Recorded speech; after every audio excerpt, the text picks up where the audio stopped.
Hey everybody, it's Trucker Mark here. I know you guys heard about the boycott against New York City.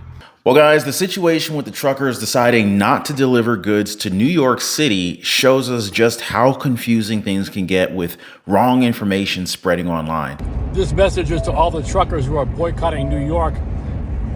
Keep it up. Keep up the good work. Social media is spreading disinformation by putting out false statements that the boycott of the truckers is petering out, when in fact it's growing stronger. Now, my question for you guys, number one, is do you stand with the truckers? Now, people who live in New York City, people are living in New York City, they're speaking out. Truckers who typically drive to New York City, they're speaking out too. And you may be shocked as to what they're saying. Also, there's this theory that the legal challenges, including the $355 million civil penalty case that former President Donald Trump is facing within New York City's court system, could unexpectedly blow up. I mean, it could literally blow up in the faces of President Joe Biden, New York City District Attorney Letitia James, Judge Ergonon, former or current Fulton County, Georgia District Attorney Fani Willis. And we'll get to Fani Willis, who was elected as a DA in Fulton County, Georgia, primarily because she's Black, in my opinion. And pretty much all the Democrats that are backing this ruling. So I'm gonna get into all of that later in this video. But before I do, all I ask from you guys is drop a quick like for the video. It only takes a second. And I just wanna thank you guys so much for always sharing my videos. I totally appreciate you guys. And it really does help out the channel. So first, here's what's happening. Some people on the internet are saying that fewer and fewer truckers are joining the boycott, suggesting that Trump's, Truckers for Trump is losing power. But actually, many truckers and their supporters are arguing the exact opposite, saying that more truckers are joining the protest every single day. In fact, the clash of stories is a very clear example of how misinformation online can really mess with the understandings of big events. And it makes you wonder who's driving the narrative. Now, the decision by these independent truckers to not deliver goods to New York, it's a striking example of collective action. And we've seen collective action from truckers with the trucker convoy taking place in Texas, going across the United States, all across America about 2 weeks ago, heading down to Texas to address the border crisis, the U.S.-Mexico border crisis at the southern border of the United States. There were numbers estimated to be about 700,000 truckers involved in that thing. You had the trucker convoy that originally took place in Washington, D.C., and of course the Canadian trucker convoy a couple years back. Now, again, despite these truckers' independence and the absence of a centralized organizing body like as if you were in a union or something like that, these drivers, all of these truck drivers, independent operators or whatnot, they've come together through Twitter, thanks to Chicago Ray and many others, in essentially a unified protest.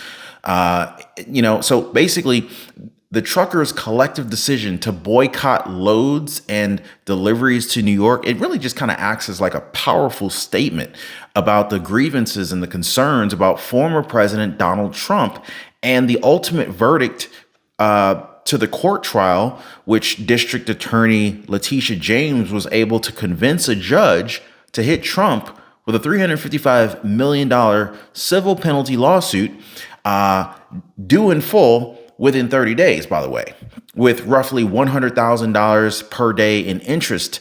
I think it's more like $87,000, $88,000 a day in interest for every day he doesn't pay. Some people don't even make $88,000 a year, let alone per day. Anyway, the truckers' boycott against New York really kind of highlights this like really compelling aspect of the American workforce, particularly the role of independent truck drivers. I mean, these individuals, numbering approximately 350,000, operate in a unique sector of the economy where they're their own bosses. They're free from the direct oversight of corporations and the collective bargaining processes typically associated with unions. Now, of course, there are some truck drivers that work for companies, but there's a lot of owner operators out there, and they're just refusing loads. Now, the situation involving New York Attorney General Letitia James and former President Donald Trump represents a very complex legal and political scenario, and it's garnered widespread views and opinions on this thing. I mean, many believe that the outcome of this particular trial, which literally has been an egregious display of targeted persecution against Trump, ultimately robbing former President Donald Trump of approximately $400 million through the use of the legal system. Letitia James has been essentially at the forefront of the legal actions against Trump, which some critics argue represents an overreach of her authority, which I digress on that. But critics contend that some of these actions, they're not merely just legal challenges, but they're actually politically motivated efforts aimed at undermining Trump's image and political viability. In other words, they know that Trump will boot President Biden out of office come November. So what they're trying to do is they're trying to bump Trump out of the race so that President Biden will end up competing against Nikki Haley instead of President Donald Trump or former President Donald Trump, because Biden knows, and I think that most of the Democratic Party realizes that Biden probably won't win against Donald Trump. So if they can bump Donald Trump out of the race and basically by default put Nikki Haley in place of Donald Trump, they have a better chance at winning. And so anyway, that's kind of the theory behind this thing. Now, one of the most intriguing aspects of this whole legal battle is that the actions taken by Letitia James, they could inadvertently aid Trump's political comeback. They could literally blow up in the face of, you know, the faces of President Joe Biden, Letitia James, Judge Engoron, and the Democrats by portraying Trump as a target of political persecution. And I think black men sense that, and they know that Trump relates to them. They relate to Trump very well. This might ultimately galvanize his base and attract some of the independents and undecided voters that are sympathetic of Trump's claims of unfair treatment. So literally, I mean, think about it. I forget how Trump normally puts it, but he usually says something like, you know, hey, they're coming after me now and they're coming after you later, right? So if they can do this to Trump, just imagine they can do this to the average American. And this dynamic that we're witnessing here in 2024, February 2024, the year is still new. The dynamic really kind of underscores the complex interplay between, you know, legal actions and unintended political consequences. And we're really about to see this thing unfold. Now, the critique basically kind of goes beyond this immediate legal battle to encompass some broader debates about some fairness and equality before the law. Now, observers have pointed out that the perceived inconsistencies in how legal standards are applied, they're arguing that Trump and his family, they have been subjected to a level of legal scrutiny not applied to other political figures. I mean, look at Biden. Look at Hunter Biden, look at Joe Biden. The Biden family has had headline after headline, evidence after evidence piling up against them. Where are the charges? Do you see any of these people sitting in court receiving $500 million fines coming after them? Mug shots being taken. So anyway, so the whole perception, it really just kind of feeds into this larger discussion about bias within the justice system. And of course, the potential for legal processes to be influenced by political considerations. And Democrats are concerned that if former President Donald Trump wins this thing, he's going to go in there, he's going to clean house. There's going to be a lot of people out of a job. There's going to be a lot of movement that will come to a complete halt. He will change the policies at the southern border. There will be significant change to the United States if former President Donald Trump wins. So Democrats are literally pulling out all the stops to make sure that this doesn't happen. Beyond that, there's a narrative of resilience.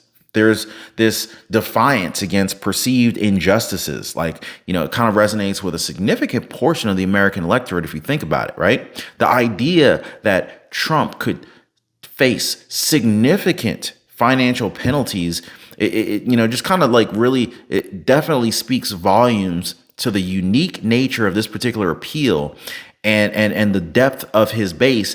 And the thing is the more he gets dragged through the mud, the more people are kind of sympathetic of the guy. So it's kind of like, is this plan really going to work for the Democrats or not? Now, it also highlights the strategic calculations that are involved in legal and political battles, like where the implications extend way beyond the courtroom. Now, you got the assertion that James said that no one is above the law. It kind of encapsulates this principle that a lot of people would agree with in theory, yet the application of the principles where the division arise, basically, right? Critics argue that the mantra that has been widely selectively, reinforcing concerns about the objectivity and the fairness of the justice system, but yet they're still coming after Trump only, right? Now, the legal confrontations between Letitia James and Donald Trump, they're not just about the specific legal issues at hand. This is way deeper than that, right? Now, I want to ask you guys something. Did y'all see that Newsweek article? So, real quick, basically it says something like, here it is, pro-Trump truckers warned New York City boycott would hand their jobs to immigrants. And this got a lot of people up in arms here. So pro-Trump truckers calling for a boycott of New York City after the former president's fraud ruling has faced new criticism online, with many warning that their jobs will be replaced by immigrants if they go through with their threats. On Friday, New York City Judge Arthur Ergonon ruled that Trump must pay $355 million in penalties in the civil fraud case brought against him by New York Attorney General Letitia James. The suit accused Trump and others of fraudulently inflating his net worth, which, by the way, according to Forbes, Trump's net worth is sitting at around $2.6 billion. Not really sure how accurate that figure is, but according to Forbes, that's the number that they're putting out there. The value of his assets to secure more favorable business loans, which Engranon found him liable for last year. Trump has also been barred from serving as an officer or director for any business in New York State for the next 3 years. Trump has maintained his innocence throughout the proceedings. So now in response to the ruling, a number of Trump social media users began urging truckers to boycott New York City by refusing to accept routes into it and potentially disrupt the New York City economy. So let's see. So this is a quote from Chicago Ray, which I shared with you guys previously. But they're basically trying to make the argument here that if truck drivers don't drive into New York City, migrants may end up taking those opportunities away. So here it goes. It says, in the days after calls for a New York City boycott began trending on social media, other more critical users took to platforms like, they call it X, it will forever to me be Twitter, to warn that such a tactic might ultimately produce a result likely to frustrate pro-MAGA truckers. Their jobs could be taken by immigrants that are willing to do the work. Now, anyway, guys, drop me some comments down below. Let me know what you guys think about the topics we talked about today. Hit me up in the comment section. I'd love to hear from you guys. If you haven't already, hit the like button, consider subscribing to the channel, do all that YouTube-y stuff. I will see you guys on the next one. Take care.